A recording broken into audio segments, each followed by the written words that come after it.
Jesus, man. Every day.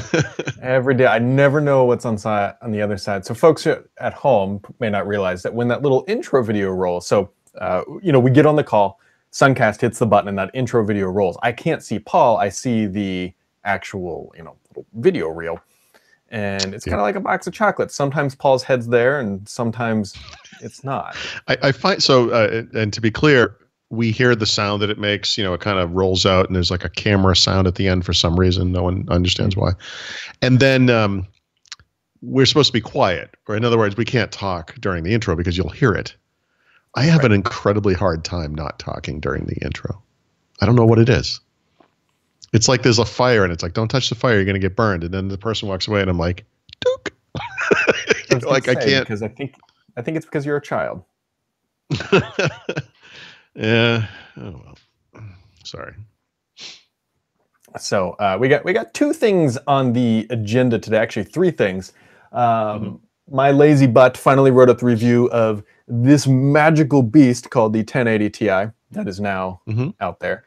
Paul, this is going to be absolutely shocking. This is the last generation best card. This is the current generation best card. This one's better than that one. Who would have? Yeah. Yeah. I think that's the minimum that we would expect of a new version of something. Yep. Other things on the agenda, so you can go check that out. I made a video and a proper written review, if you will, and did some benchmarking. Also, released yesterday, Paul, essentially Redstone 4 got completely announced yesterday. Yep. Yeah, that's the theory I'm working on as well. In other words, they didn't have an event this time for some reason. They did have that strange email where Terry Myerson talked about timeline and sets, two features that may or may not make this release. And and then they dumped about 218 new features on us, and one build said Merry Christmas and left the building. So yeah, I think you're right. I think this is a pretty good peek at what the next version of Windows 10 looks like, and I think they should call it the productivity update.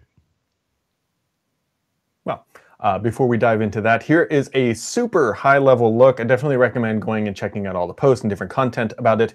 But Timeline is now in this build. If you roll the dice or you know how to manually hack it yourself, Sets is now available.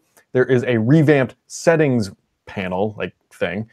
Fluent Design is now in a lot more places, so you could say it's a little bit more fluent in Fluent. Yeah, I did that.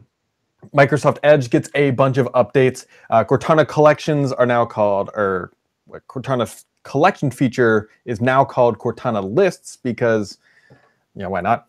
Privacy improvements, there's a couple updates to the settings there, and enterprise features. The only thing you really need to know there is that Windows Device Activity Guard, or whatever it's called, Windows Defender Application Guard, not Activity, is now available, thank you, Paul, for Windows 10 Pro users. And so if that all makes sense to you, then there's that. And there's a bunch of just other really minor tweaks and settings and all that kind of stuff. But obviously the big one here are Timeline and Sets and Fluent are the big ones. Paul, there's one thing I didn't read in that list, and I got to tell you, man, this is gonna eke me in my bones. Yep. The one thing I've been looking forward to ever since one clip was announced 5-6 years ago is Cloud Clipboard, and it's not in this list. So I spent the morning working on what I think I'm going to do as one post, which is just the top Microsoft stories of 2017, and it took a long time. We have written a lot this year. So I kind of went through all the posts on the site from the past year, and I kind of assembled all the big topics. I rearranged them as I went. And two of the stories, I guess I'll call them, that are actually related to what you just said. One is I'm calling Broken Promises, and this is the Build 2017 stuff, and it falls into that bucket of things they talked about at Build as if it was coming in the Fall Creators Update, and then we never heard about it ever again. And there are other features that are tied to this, like Timeline, continue on PC, pick up where you left off, blah, blah, blah, whatever, that are in various stages of completion or development. So there's one. So it's just, and Microsoft sort of learned the lesson of that, and not really, but, whatever. But the other bucket, and this also made the top list, and I think there are 14 or 12 categories, depending on how you want to count it. The other one is Microsoft's what I call kind of bold new strategy for Windows 10, where they're improving Windows 10 in many ways that are important that are tied to mobile. And those things I just mentioned all fall into that as well. So Continue on PC is a feature you can get on your iPhone or Android phone using various Microsoft mobile apps like Cortana or the Microsoft launcher on Android or whatever. And the thing you're describing is not available, right? And it looks like it's not coming in this release. I'm going to guess and say if we don't see it here, it's probably not going to come. But I think it will come, and I think it's a good idea, and I think it's one of those things that will make bridging mobile with PC all the easier. And to give Microsoft a little bit of credit, because again, I think they screwed up by announcing this stuff and then not delivering on most of it. This stuff's difficult, right? They don't own the whole stack like, say, Apple does if they want to integrate, the Mac with an iPhone or whatever, or an iPad. What they're trying to do is not completely unprecedented, but just the broadness of it's difficult. So, I'm looking forward to this as well. There's a big piece of timeline that we don't know about, by the way, which is the mobile part. They keep talking about how this will work on mobile as well. Very curious about that, but I think this is still coming, I think is the point. I hear you, but I think it's still going to come. It's not that I don't think it's going to come. I just don't know if it's going to arrive this spring is what I'm more worried about. I don't think it's going to come in the spring. Can I hold you personally responsible for that? I really like the new settings app, by the way, in the new build. It's nice. Cynically, I will point out that it looks a lot more like Control Panel than it used to, which is kind of interesting. There are some fluent effects, like when you mouse over, it does the reveal highlight thing, which is, okay. And there's a little bit of a jarring effect that occurs when you go from the top level menu to any of the topic areas, because they have that acrylic, side panel that suddenly appears. I wish they should figure out a way just to have that on the screen all the time. It would be less jarring, but it looks, I like this look. I mean, I'm sure others will disagree, but I like the acrylic thing. I think it's pretty cool. I think you're pretty cool, Paul. Thanks, man. That's your Christmas when jokes backfire. Yeah, no, it happens to me all the time. So, if you haven't downloaded that already, I recommend going and doing so, Paul. But if the Twitter has told me anything, it was a little hard for you to install. Is that correct? Yeah, or impossible in this case. I have an HP Spectre X360 that I use for the Insider builds right now. And the reason I'm not on the Insider builds in all my PCs, because I usually, depending on the time, am, is because I'm still updating the book for the previous, the shipping version of Windows 10. So I need my main computer, and then I have another computer I use for screenshots that is running Windows 10S to be on the shipping version of Windows 10. So I've got a bunch of laptops and things that I'm reviewing. I don't want to throw a beta build of something on a review machine yet until I've reviewed it. And I actually spent a bunch of time, looking at different devices in my house and saying, well, maybe I could. No, I can't do. Oh, maybe Oh, no. So actually, what I ended up putting it on was the new Surface Pro, and that went fine. I can't quite explain it. What happened here, but it will not install. So it basically boots into that bio. The screen you see when it boots has the HP logo on it. It stays there. The fan hisses. I've left it there for hours, several times. One time it did an automated, it goes back to the previous version. It hasn't done that again. So now it just won't boot. So, I can fix it obviously, but I'd kind of like to just get it installed, and I wish they would release an ISO because that would solve my problem too. Merry Christmas. Anybody? Maybe for the new year. For the new year. The only other thing really we're talking about before we dive into We Help Wednesday is that Magic Leap, the company that's raised nearly $2 billion several years ago, finally showed off their, I think they call it the Creators Edition. I don't know where they got that name from, version of their headset. And so it's a little deceiving, but I probably should have thrown a picture up because that would have been the smart thing to do. So it has goggles, I think more of like aeronautical goggles, like you would see like an old-timey biplanes and stuff. And it's like, oh man, that's much smaller and lighter than HoloLens. And then like you pan down the whole picture and the guy's got what looks like a, we'll just say 1998 Sony Walkman, the CD version attached to his hip. Literally, yeah. Yeah. Yep. And that's I'm assuming that's probably the compute unit, the GPU, or whatever. And yeah. So, see, I'm assuming that this thing doesn't exist and these guys are full of crap. But I'm assuming you've not ever seen the movie Highlander 2. I strongly recommend never seeing it. It's a horrible movie that destroys any happy memories you might have had about the first one. But there are two kind of screechy, weird flying characters that are wearing goggles, and that's what this Magic Leap thing reminds me of. It looks exactly like those idiots from Highlander 2. It's just not. The whole thing is a farce. It's too bad. That is too bad. And so I don't know. We'll see. We'll have to wait until really like independent parties get their hands on these things. They don't give a specific date. I don't even know if they list a pricing, but it does say 2018 for developer editions, which means maybe a consumer model would be roughly, I would guess, 2019 at the earliest, which is when Microsoft's HoloLens V3 is roughly scheduled to make its appearance, or V2, I guess, shipping version.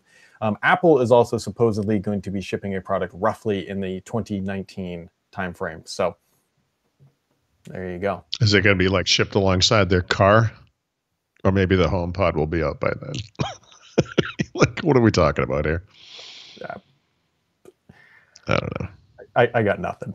I got nothing. But yep.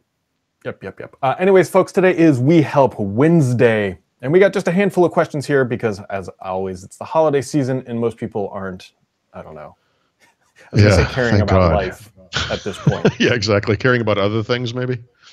Yeah. So let's see. We got Rambone05 here. He says, long-time listener, first-time posting. Welcome to the show. Hopefully we can't answer your questions. First, thanks for all you guys do. Loving the site. Thank you. We love you too. We always need a little upper every once in a while because mostly all we get are downers. It says, I love the Microsoft launcher on Android, but quite annoyed that on my Moto G4, I can't change the lock screen image. The wallpaper is available to change, but the lock screen is the night shot of two lit bridges, and I can't find a way to change it. Any help? What? Wow. Okay, that's interesting. I thought that was going in a different direction because one of the issues on Android is when you go to install an app or a launcher replacement or a new keyboard or a lock screen replacement, whatever, is that thing may not be available on your device. It's one of the complexities of the Android ecosystem that developers may test them on devices, find it doesn't work quite right on that one thing and just not make it available there. I ran into that this morning with the new with the new Microsoft, the photo lock screen thing, which is only available in India because of course it is. So that's really strange to me. Unless he bought the Amazon version of that device, which is kind of locked down with ads and stuff, that should be changeable. I don't have that device. I do have a Motorola phone though. Which is off. So this is going to be a great demonstration. But anyway, you should be able to change the lock screen image for sure. I mean, I can't think of any reason why that wouldn't work. As far as replacing the lock screen with an app, like a Microsoft app of some kind, either a Microsoft Launcher or a standalone lock screen replacement, like Microsoft makes something called Next. I think it's called Next Lock Screen, or they have a. Hello, Moto. They also have a. Geez, this really just can't get out of its own way when it's booting up, can it? They also have a picturesque lock screen, which puts Bing's images on the front, on the lock screen there, I should say. But Motorola phones are open, unless you bought it from Amazon, locked specifically to Amazon. So there's no reason why you shouldn't be able to change that. I can't think of anything that could really help. I mean, it just should be changeable. I assume you've gone into settings. At this point is more of the nuclear option, where you can just reset the device and hope that I don't know, unlocks whatever feature. It clearly sounds like there's a bug in the software that is causing this, and so it just doesn't make sense. It should work fine. His next question is, this might be fruitless. That's also the theme of my life. Yes, this might be fruitless. Fruit Loopless. But in the spirit of help, any ideas on how to fix my HTC U11? Every time I take a photo, the device switches off completely, and to turn it back on, you need to plug it into a charger. I bought this on eBay in Australia from Hong Kong, but HTC can't identify that I am the registered owner, and eBay seller won't provide an invoice from an authorized reseller to show the transfer of ownership. What? Oh boy. Yeah. Wow. Yeah. So unfortunately, for your first time posting, you have stumped both of us with the Yeah, I fact mean, that your this is phone the turns type off. of a Yeah. question you get like at the consumer advocate at the New York Times or something, and he calls the company on your behalf. I mean, I think what needs to happen is you need to actually speak to a customer service person on the phone and then escalate it up the chain, because obviously you are in possession of the device and haven't stolen it. So that's the only thing I'm sorry. You'll get to know how useless we are over time, but sorry, Wow. that's terrible. Yeah. How useless It's we almost are. kind of an interesting feature. As long as the picture takes, it kind of reminds you of those like old timey, like film. You only get one shot, right? That's if Yes. you don't get it, Right. Right. you don't get it. Yeah. You're gonna have to talk to them. That's terrible. Yeah. Next question here comes from Jesus man, Toby Alberti. Yeah. Alberti. Hmm. What kind of support when it comes to OS features and quality support do you think we can expect from always connected on PCs? This is actually a good question. Should we expect it 2 to 3 years like we see on Android phone market, or 4 to 5 years like we see on the iPhone market? Excellent question. I honestly think we're going to see much more of the. Well, here's a perfect example. How long was Windows RT supported? I think that's your. Yeah.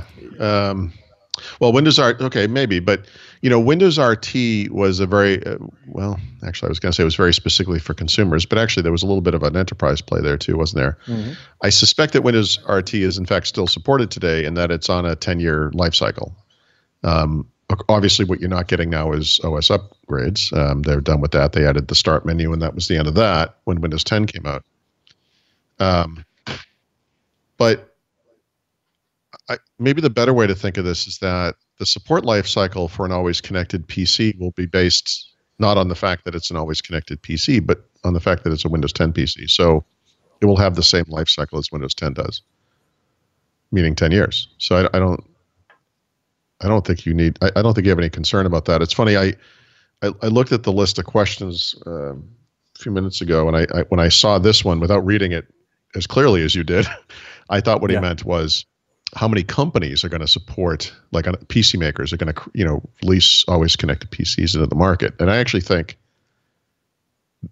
this will be a big deal. I mean, if you look at the current crop of SIM-based PCs, it's actually kind of a small number, but every PC maker has at least, one or two devices that kind of fall into that category. I think always connected PC is going to expand that quite a bit, but I don't think it's going to impact the support lifecycle in any way. Yeah, I completely agree. I would expect Microsoft traditional support here. I'm not expecting them to do anything funky. Yep. Next question comes from S100. I actually think I might know the answer to this one. My iPhone is set to automatically upload photos to OneDrive. However, it does not upload all photos taken in burst mode. It only uploads one image. Is there a way to fix this? Downloading all the images using a cable works, but using OneDrive would be less hassle. Also, in general, how reliable have you found the iPhone automatic backup to OneDrive to be? I have 1 terabyte of OneDrive storage and would prefer to use OneDrive versus Google Photos. Here is what I think is actually happening. When you use burst mode, it clearly takes a burst of photos, but typically you have to go in and select which of those burst mode photos you want. And my gut is telling me here that in burst mode, it's not actually saving those to the proper photos like segment of the phone. It's only when you individually select which of the burst mode photos you want to keep that it's downloading those, which then goes into the right place and then uploads it to OneDrive. As for reliability, I also use OneDrive in addition to Google Photos, and I've had no issues with it. So the only thing I'll say about OneDrive reliability for photo backup is that it doesn't seem to always be as automatic as it should be. And to test that, I literally, as Brad was talking, brought up OneDrive on my iPhone, and it started backing photos up. And I haven't taken a photo with this thing since Saturday. So, there you go. And I'm going to look at it on my Android phone as well. See what happens there.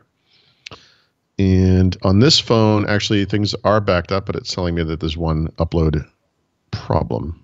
And I guess I could manually try to make that work. Not that temperature matters, and it worked fine. So I don't know why. And I guess you could call that a bit of unreliability on both of those things. So Yeah. In my experience, Google Photos works the best at this kind of thing. Although, if I were to go out in the other room, take a couple of photos, and I were to sit down at my PC and want to download those photos immediately from the web, I would launch Google Photos first, and you would see that it would start syncing right then. So Google Photos works, but maybe it's not always immediate. OneDrive, I mean, it works, obviously. I mean, I can go to OneDrive and see all my photos. They're there.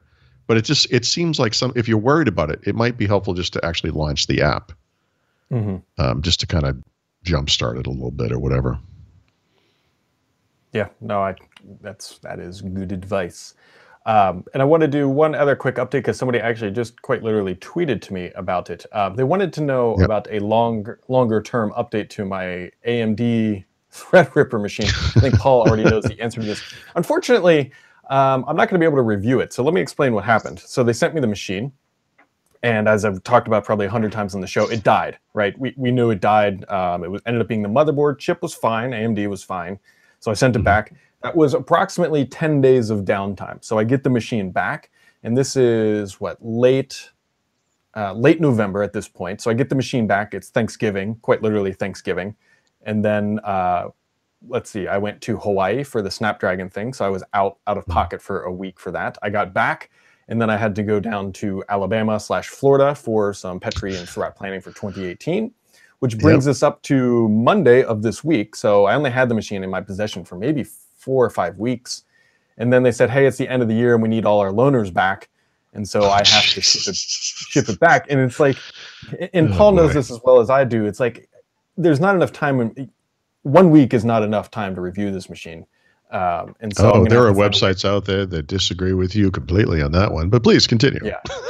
Yeah. So unfortunately, I only really got to use the machine. I actually counted it up for 6 days. 6 days is when I actually had time to use it. And there were other things going on rather than just sitting there and benchmarking the hell out of it.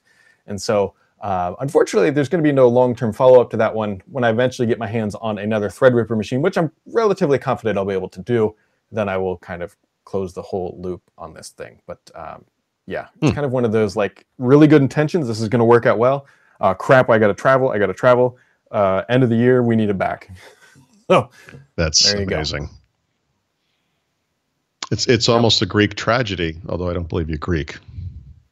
No, I mean, it was a tragedy that the machine died. If the machine hadn't died, this would be a different story. I would have had, plenty of time with it. But the fact that there was that it's like 10 days of if the PC had worked, I might have given it a good review.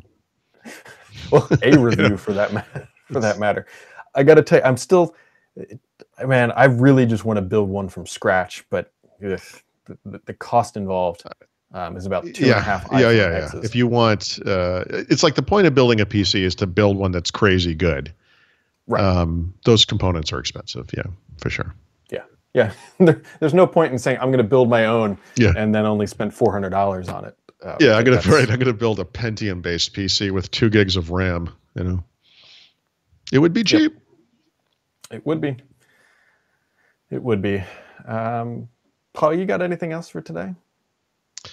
No, my big thing today is this recap of Microsoft's year. Obviously, it took me I literally spent all morning just going through the articles and organizing them. The big ones I thought, and so I've only written a little bit of it. I hope to get that up today. And then the other thing for today is Mary Jo and I are going to have Chris Capicella, who is the Chief Marketing Officer of Microsoft, on Windows Weekly, which is kind of like a annual tradition now. It's like our little holiday gift for us and for people who watch the show. So that will be fun.